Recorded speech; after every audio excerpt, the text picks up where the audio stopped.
Con un'Italia ormai tutta in zona bianca si può dire che si può ricominciare a festeggiare, ovviamente in sicurezza, senza assembramenti, ma questo ha anche costretto molte sagre, questo è il tema della puntata di questa sera, a riorganizzarsi per poter di nuovo festeggiare, come è giusto che sia. E noi oggi vogliamo trattare questo argomento, e ne avremo due di ospiti, il primo innanzitutto, il secondo ve lo svelerò più tardi, Walter Pezzarini, Presidente del Comitato Unione tra il Proloco del Friuli Venezia Giulia. Grazie per essere venuto a trovarci. Grazie, buonasera a tutti i telespettatori. Allora, ho detto che nel fine settimana si inizia già a sprombattuto con qualche manifestazione importante, magari proviamo già a segnalarle così voi telespettatori direttamente li potete appuntare. Sì, da quando siamo in zona gialla, in zona bianca, ripartono le manifestazioni. Già questo fine settimana abbiamo la Fiera regionale dei vini di Buttrio, la festa delle erbe a Forni di Sopra, la festa di primavera a Sacile e erbe dintorni a Spilimbergo. Manifestazioni che hanno rivisto il loro programma, il loro contenuto, ma comunque l'importante in questo momento è ripartire nel rispetto di tutte le linee guida che ci sono state date da quando siamo diventati zona bianca. Ecco, esattamente. Allora cerchiamo di far capire un po' quali sono queste linee guida, queste regole da tenere sia per i visitatori, cosa si troveranno davanti, ma anche come organizzatori, perché immaginiamo la fatica immane. Già si fa fatica col sorriso ovviamente a organizzare una serie di feste come queste, però immaginiamo, qua parliamo di volontari innanzitutto, questo è il motore di questa economia, scopriremo dopo anche quanto vale, è fatta da volontari, da gente che si mette a disposizione. Allora quali sono queste regole e linee guida? Volontari che sono il valore aggiunto di queste manifestazioni, perché se noi quantifichiamo, per esempio noi abbiamo 20.000 soci nelle Proloco della nostra regione, se noi dovessimo solo quantificare il costo di questi volontari sarebbe un costo insostenibile per organizzare queste manifestazioni. Mi verrebbe da dire non uno in meno rispetto alla pandemia comunque. Non si sono allontanati. No, siamo sugli stessi livelli degli anni precedenti. Le linee guida ricalcano a grandi linee quelle che erano quelle dell'anno scorso. Ci sono alcune novità, per esempio non c'è il servizio al tavolo, però bisogna mantenere sempre la distanza in qualsiasi momento, mantenere la mascherina quando si è in piedi, la mascherina può essere tolta solo quando si è seduti al tavolo per la consumazione, igienizzare i tavoli e tutti gli ambienti quando le persone si alzano dal loro tavolo. Se noi rispettiamo queste 4 regole fondamentali possiamo organizzare tutto nella sicurezza. È chiaro che ci sono poi altre norme, indicare per esempio le vie di uscita se siamo all'interno, il numero delle persone che possono essere all'interno di manifestazioni che vengono organizzate nei luoghi chiusi, il numero il pubblico spettacolo per esempio. Attualmente il pubblico spettacolo può essere fatto solo da seduti, non è previsto ancora il ballo, quindi indicare il numero delle persone che possono stare sedute mantenendo sempre il distanziamento anche quando si è a tavolo, quindi quantificare il numero delle persone che possono essere presenti a un evento, dare delle indicazioni, sanificare gli ambienti, sanificare i posti dove si consumano i pasti. La gente ha voglia di uscire, immaginiamo, lo vediamo anche già sulle strade o nei negozi o nei ristoranti, la gente ha voglia di andare un po' anche a divertirsi, un anno è difficile stare a casa, peraltro facciamo anche complimenti perché il comportamento comunque è sempre stato quello del popolo friulano molto esemplare. Però la voglia è tanta di uscire e quindi magari si troveranno, bisogna avere pazienza, un po' di varchi, no? Ingresso, uscita, dicevamo anche prima. La gente per entrare in un posto, per non creare assembramenti, si troverà qualche steward piuttosto che qualche volontario che si mette all'esterno, insomma, per cercare di far entrare e uscire la gente. Questo è vero, perché dobbiamo valutare dove vengono realizzati gli eventi. Se gli eventi vengono realizzati in aperta campagna, penso per esempio alla festa del Fricco a Flaibano, facilmente le vie di fuga sono facili perché si può fuggire da tutte le parti. Se l'evento viene organizzato in una piazza del paese diventa un po' più complicato indicare le parti da cui si può entrare rispetto a da dove si deve uscire. Quindi il rispetto comunque di tutte le regole è la cosa fondamentale. C'è da dire un'altra cosa molto importante per quanto mi riguarda, che la gente ha voglia di uscire, come dicevi giustamente tu. La Proloco diventa un momento di aggregazione molto fondamentale per le nostre comunità, che che hanno vissuto questo periodo in isolamento. Parlerei di socializzazione, esatto. no? 360 gradi, anche far parte di un gruppo di volontari vuol dire socializzare, non solo quando si fa festa. Ecco, io credo che nelle nostre comunità, nei nostri paesi, sia importante il momento di aggregazione, quindi una festa vissuta come momento di aggregazione, di condivisione e di stare insieme. Questo si può fare se si unisce tutto il mondo del volontariato, nei nostri paesi sono moltissime le associazioni, il mondo delle istituzioni e le realtà economiche. Penso per esempio alla ristorazione che ha sofferto moltissimo. Certo. Ne parleremo anche dopo del mondo del vino. Sì, poi, molte Prolocco stanno lavorando con la ristorazione proprio per non scontrarsi, ma per poter costruire una comunità nuova e coesa. Certo, questo è fondamentale. Però ovviamente le metto la pulce nell'orecchio oppure le faccio la domanda un po' scomoda. Immaginiamo che qualche sagra magari non si potrà organizzare con queste regole, qualcuno è già saltata, qualcuno rischia di saltare. Sì, nel 2020 leggevamo dei dati 2 su 3, no? Non era stato possibile organizzare. Nel 2020 sì, esatto, 2 su 3, ci sono realtà che stanno facendo delle riflessioni, c'è un ricambio generazionale che non sempre è facile. E quindi ci sono realtà che io dico sempre, bisogna puntare sulla qualità degli eventi, qualità intesa come offerta enogastronomica, qualità nell'organizzazione e qualità nella promozione. Quindi uno deve fare una valutazione sul numero di eventi che organizzava prima della pandemia, io dico meno eventi più qualità, sì. Quindi qualche evento è logico che venga abbandonato ma viene completamente rivisto facendo eventi più piccoli all'interno della propria comunità. Parlavamo anche di costi, prima ha detto se dovessimo pagare tutti questi volontari ovviamente sarebbero dei costi enormi, no? Però costi maggiori che però si sono verificati proprio a causa di questo nuovo tipo di organizzazione. Come avete fatto fronte a tutto questo? C'è da dire che abbiamo un rapporto positivo con la Regione che nel 2019, quindi prima della pandemia, ha deliberato una legge, la legge 7 del 2019, in cui ha riconosciuto al mondo del volontariato dei contributi sia per la formazione sia per organizzare gli eventi. Ha costituito, in base all'articolo 8 di questa legge, l'ufficio SOS Eventi presso la struttura nostra di Villa Manin, dove tutte le realtà associative, non solo le Prolocco, possono rivolgersi per avere indicazioni su come compilare la documentazione per organizzare un evento e anche per fare le domande di contributo alla Regione. Quest'anno ha creato una linea contributiva, sempre ai sensi di questa stessa legge, per le spese che sono state sostenute a causa della pandemia. Il bando è ancora in corso, scade il 30 di giugno, c'è un contributo... Quindi mancano pochi giorni, insomma, bisogna ricordarlo attentamente. Si può trovare sia sul sito della Regione oppure rivolgendosi presso i nostri uffici dove ci sono delle persone che danno delle indicazioni per fare la domanda. Quindi 1.500 euro per ogni realtà credo che sia veramente andare incontro alle spese che sono state sostenute proprio per questi motivi sanitari. Più o meno è il costo medio, diciamo, che si è dovuto sostenere in più, insomma, per ogni tipo di manifestazione. Quindi da una parte si abbatte la burocrazia grazie a questi uffici che vengono incontro alle persone e agli organizzatori, dall'altro c'è una linea contributiva. E senza dimenticare che parlavamo di ristorazione, parlavamo di eccellenza enogastronomica, parlavamo di volontari, di attività economiche che vengono sostenute grazie a queste manifestazioni e poi io direi anche turismo, perché ovviamente la gente, i visitatori che arrivano anche da fuori regione. E ricordiamo un po' anche che tipo di introito portano magari questo tipo di manifestazione all'interno di un PIL regionale. Ma nel 2018 l'UMPLI nazionale ha fatto un'indagine con la CGA di Mestre.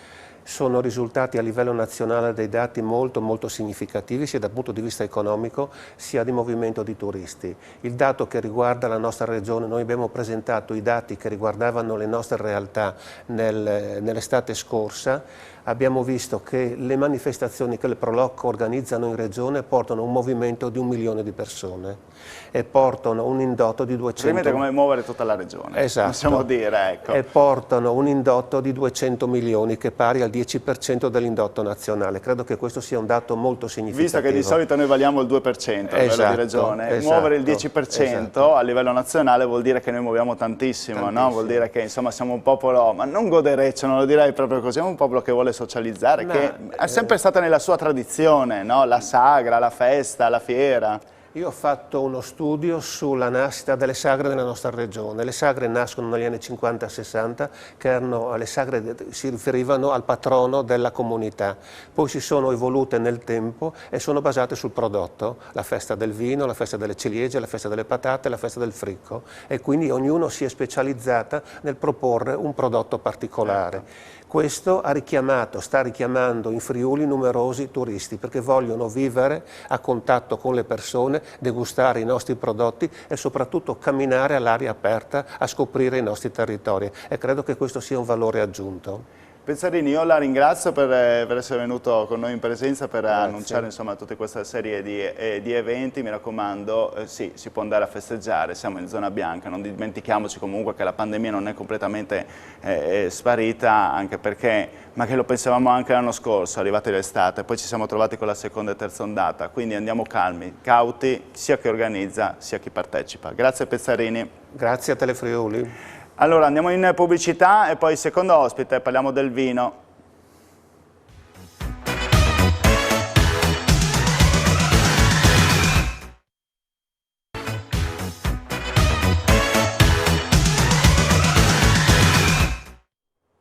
Bentornati in onda con Screenshot, puntata dedicata alle sagre, bentornate, ripartenza per quanto riguarda queste fiere e manifestazioni, ne abbiamo una soprattutto nel fine settimana, già ce l'ha annunciato Walter Pezzarini, presidente del comitato Unione Pro Loco del Friuli Venezia Giulia, una importante è quella della Fiera dei Vini di Buttrio, che torna, perché lo scorso anno era una di quelle 2 su 3 che avevano rinunciato per motivi organizzativi, ovviamente poi cade sempre in questo periodo, quindi il problema proprio l'anno scorso si era riproposto. Tiziano Venturini, coordinatore Città del Vino, insieme a noi non solo per annunciare la Fiera dei Vini di Buttrio, ma anche per parlare in generale del settore vitivinicolo, e quindi allora cade giusto a fagiolo fargli questo tipo di domanda. Buonasera. Buonasera, a che punto è il settore vitivinicolo? Dopo questa pandemia, facciamo un punto della situazione. È un settore che ha avuto un'estrema difficoltà, soprattutto per quei viticoltori, produttori il cui mercato era quello della ristorazione. Ecco, no? E quindi adesso però si deve ripartire, credo che abbia reagito bene, e adesso è il momento della ripartenza e credo che la Fiera regionale dei vini sia un segnale di questa ripartenza. Oltretutto è legato a Vini Buoni d'Italia, che tipo di manifestazione è? Sì, questo è un legame forte perché la Fiera regionale dei vini si è caratterizzata per essere la fiera dei vini autoctoni regionali, e abbiamo fatto un accordo che dura oramai da diversi anni con Vini Buoni d'Italia, che è la guida del Touring Club italiano, dedicata esclusivamente ai vini autoctoni della penisola. E per questa ragione c'è questa collaborazione che è iniziata proprio ieri sera. C'è stata un'anteprima della 88esima edizione della Fiera regionale dei vini, con una cena organizzata in collaborazione con Vini Buoni d'Italia, dove abbiamo presentato oltre 100 vini che arrivavano da tutta Italia. Anche da Friuli Venezia Giulia. Naturalmente. E sono proprio vini buoni.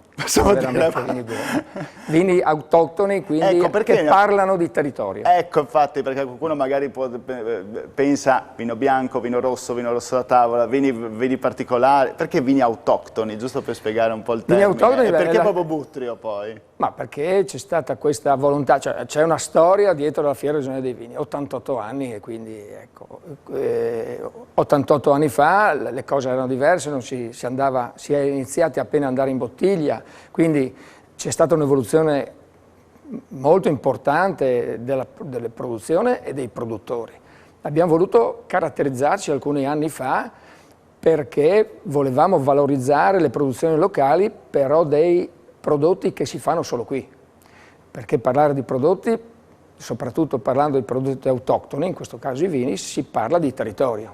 Esatto. Quindi si invita a degustare i vini e venire sul territorio, perché solo qui si scoprono prodotti e produttori. In un mondo fatto di globalizzazione stiamo riscoprendo alla fine il territorio, il valore autentico del territorio, e ce l'ha fatto ancora di più riscoprire la pandemia.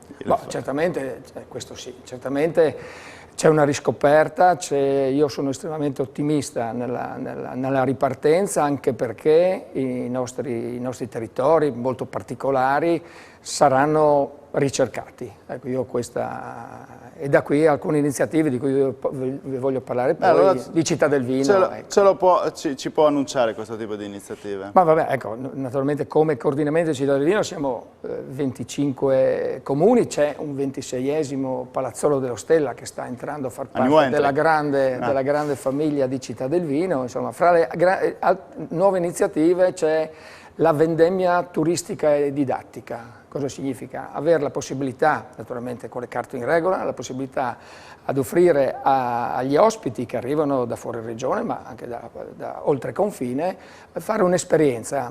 Quindi nella scia del turismo esperienziale, quello che viene ricercato sempre di più, la possibilità di andare a scoprire dove nasce il prodotto, come viene fatto, e quindi c'è un'esperienza vissuta sul campo. Ecco, questa ci auguriamo possa essere una novità per la prossima vendemmia. Visto che siamo quasi a ora di cena, insomma, vedendo anche le immagini della polenta da una parte, che non si trova col vino, ma si abbina per lo stesso buono, e anche lei che mi parla di turismo esperienziale, un po' di fame mi viene in questo momento. E parliamo invece dell'88esima Fiera Regionale dei Vini di Butrio. Ma allora, come si ricomincia? In che modo? Perché prima sentavamo Pezzarini e diceva c'è un altro modo di organizzare. Ecco, allora, come vi siete innanzitutto organizzati? si deve ricominciare. Ecco, io vorrei dire che la Fiera Regionale dei Vini di Butrio ha avuto 2 stop nella sua storia.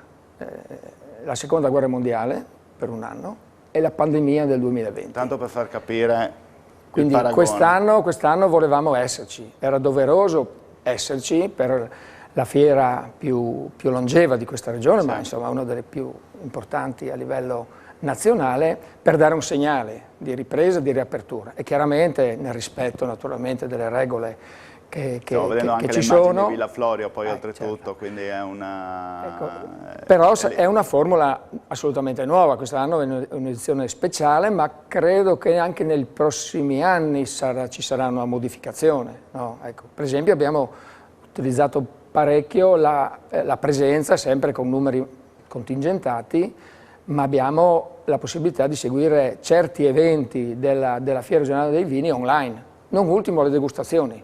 Quindi non avete abbandonato quella modalità, anzi può essere sinergica. Assolutamente, noi siamo convinti che non sarà solo per questa edizione, ma sarà anche in futuro, dare l'opportunità anche a chi non può essere presente. Quest'anno non può essere anche per problema di numeri, ma in futuro potrebbe essere interessante per persone che non possono raggiungere la località a seguire determinati eventi online. Da qui, per esempio, l'inaugurazione che non abbiamo fatto perché non ci sono i numeri, gli spazi per poterla accogliere.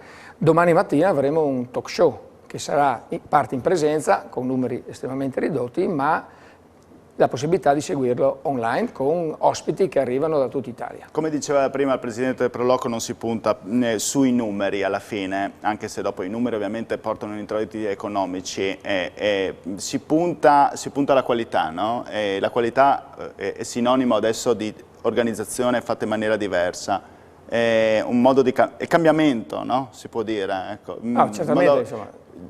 Oltretutto immagino anche con queste degustazioni potete raggiungere qualsiasi persona. No, questo è il trucco, no, alla fine. Cioè, se vuole partecipare uno di Treviso piuttosto che Venezia, piuttosto che uno di Napoli, per dire una, si può partecipare tranquillamente. Abbiamo avuto prenotazioni da tutta Italia.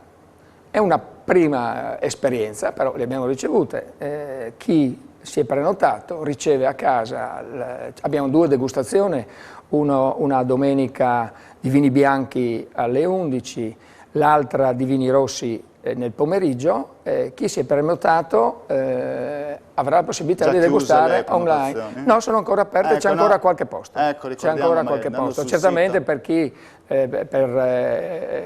l'online non è possibile perché dobbiamo spedire anche il prodotto, invece i prodotti sono già stati spediti sostanzialmente. Certo. Quindi riceveranno 4 campioni e seguiti naturalmente da Villa di Topo Florio, ci sarà questa degustazione, quindi c'è la possibilità anche di dialogare con chi è a distanza. Villa di Topo Florio, che poi abbiamo visto anche prima nelle immagini, diventa sempre un po' il simbolo, immaginiamo, della ripartenza del vitivinicolo. Cosa... Vuole essere, certamente, può portare il proprio contributo importante per la ripartenza. Ecco, noi abbiamo voluto fare una cosa naturalmente ridimensionata, ma di qualità. Ecco, no, qui non è un problema di costi, non è un problema di ricavi, quindi qui era un problema proprio di dire che noi ci siamo, che il mondo del vino deve ripartire e l'88esima Fiera Regionale dei Vini doveva dare un segnale ed è questa la ragione per la quale abbiamo voluto a tutti i costi questa edizione. Quindi ricapitoliamo, si inizia con talk show? Si inizia con talk show, quindi è numero chiuso, penso ci siano per domani mattina ancora pochissimi posti. Poi abbiamo l'apertura invece nel pomeriggio alle ore 18, abbiamo un banco d'assaggi assolutamente importante, saranno presenti 40 aziende della nostra regione a portare i vini della corona, di Vini Buoni d'Italia, oltre a questi quindi il top diciamo, dei vini autoctoni della guida dello scorso anno, in più ci saranno i produttori naturalmente di Butrio. Quest'anno una nuova collaborazione importante di grande qualità, ci sarà anche il food, quindi ci potrebbe abbinare al vino anche il cibo, la collaborazione col bistrò Le Fucine appena inaugurato a Butrio e quindi degusteremo anche le loro pietanze. Insomma, sappiamo che oltretutto Butrio vuol dire Buri, è un simbolo alla fine, no? Certo. Un marchio diventato. Quindi... Altre cose, ci aggiungo qualcos'altro, poi c'è sempre, a parte che sul sito di Proloco Buri avete tutto il programma, abbiamo la presentazione di un libro importante a cui abbiamo partecipato come amministrazione comunale, ma grazie a 100% Agricoltori di Buri, che promuove la farina del territorio. Infatti volevo arrivare lì, ecco. Perché insomma... Ci sarà un ricettario e quindi presenteremo questo ricettario alle 18:30 di domani, sabato. La sera avremo un concerto musicale di musica lirica, una cosa particolare, ma che si presta moltissimo alla location di Villa di Topoflorio. Nella domenica abbiamo già parlato di 2 degustazioni guidate, la sera avremo anche uno spettacolo. Ecco. E quindi una cosa, insomma, una piccola cosa però fatta bene. Esatto, qualità, come diceva Pezzarini. Io la ringrazio Venturini, il tempo è scaduto, però immagino insomma, che lei abbia detto un po' tutto quello che c'era, partendo dal vino fino a scendere da questo tipo di manifestazione. A questo punto non resta altro che lasciare questa sedia e andare direttamente a Butrio, mi verrebbe da dire.